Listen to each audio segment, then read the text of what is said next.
Saudara-saudariku yang terkasih, salam sejahtera bagi kita semua. Tayangan kali ini adalah sebuah tayangan yang berisi tanggapan terhadap dua komentar yang muncul atas video saya menyangkut yang berhubungan dengan kuasa penyembuhan.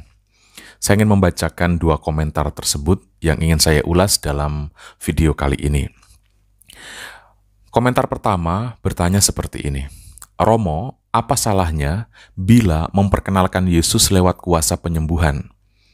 Bila secara nyata orang sembuh dengan menyebut nama Yesus, bukankah artinya karya kesembuhan bentuk pengabulan doa dan Yesus yang menyembuhkan? Itu komentar yang pertama. Terus ada komentar yang lain yang menarik yang sempat saya catat adalah seperti ini.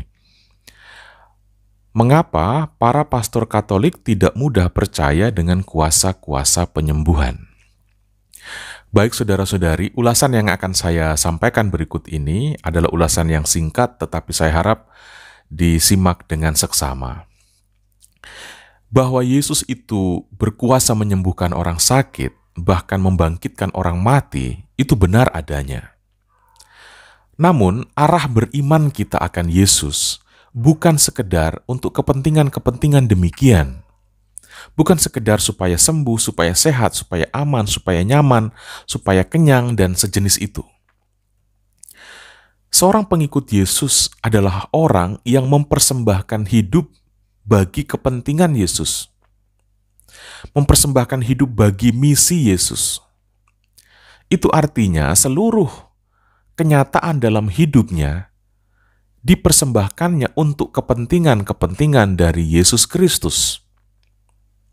Bahkan kita harus rela menggadaikan kenyamanan-kenyamanan kita, peluang-peluang kita untuk sesuatu yang kita inginkan dan membuat kita aman dan nyaman, untuk keselamatan sesuai dengan apa yang Yesus inginkan dan harapkan. Panggilan menjadi pengikut Yesus adalah panggilan untuk mengikuti jejak hidup Yesus. Yesus menegaskan dalam jejak hidupnya bahwa yang utama adalah kehendak Bapa. Kalau penderitaan bahkan kematian bisa menjadi pintu lebar bagi terwujudnya kehendak Bapa, terjadilah. Jadi, beriman akan Yesus bukan pertama-tama tentang memperjuangkan kemauan diri, bahwa Yesus tidak buta, bahwa Allah tidak buta dengan kenyataan diri kita, itu benar. Allah tidak akan menutup mata terhadap apa yang kita butuhkan dan terhadap apa yang kita inginkan.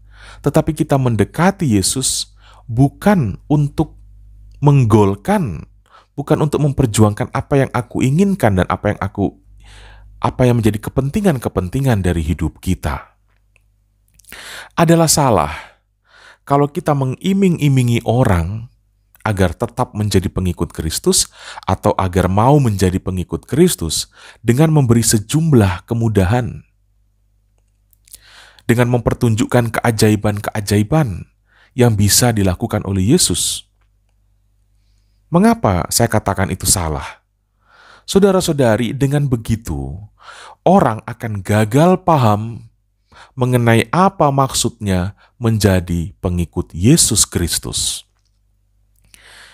Kita perlu ingat juga bahwa Yesus memanggil para muridnya bukan dengan sengaja mempertontonkan mujizat di depan mereka agar mereka tertarik menjadi pengikutnya.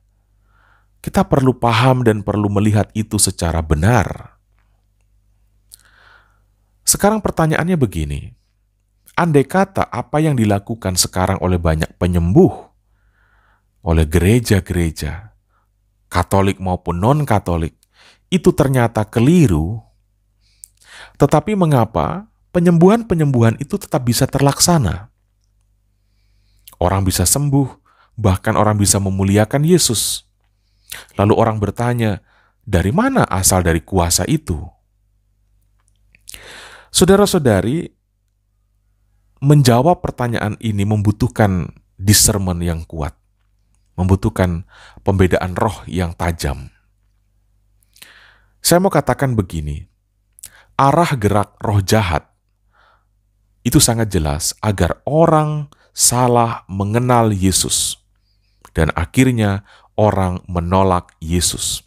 Sekali lagi saya katakan, arah gerak dari roh jahat adalah agar orang salah mengenali Yesus dan akhirnya menolak Yesus. Ketika banyak orang mengenal Yesus sebagai sosok yang mempermudah hidup, pokoknya dengan Yesus itu serba enak deh. Yang mengikuti apapun kemauan dan keinginan kita murid-muridnya, maka sabda-sabda Yesus tentang panggilan untuk memikul salib, untuk berani mati demi kasih, demi cinta, untuk berani berkorban demi kebenaran, agar ikut ambil bagian dalam penderitaannya, agar tetap bertahan dalam penganiayaan dan penderitaan, itu semua akan dianggap sebagai sabda yang keliru. Atau paling tidak akan menjadi sabda yang diabaikan karena bertentangan dengan keinginan diri. Ya jelas, karena seakan-akan telah dibius dengan kenikmatan. Inilah yang saya sebut sebagai bahaya yang terselubung di dalamnya.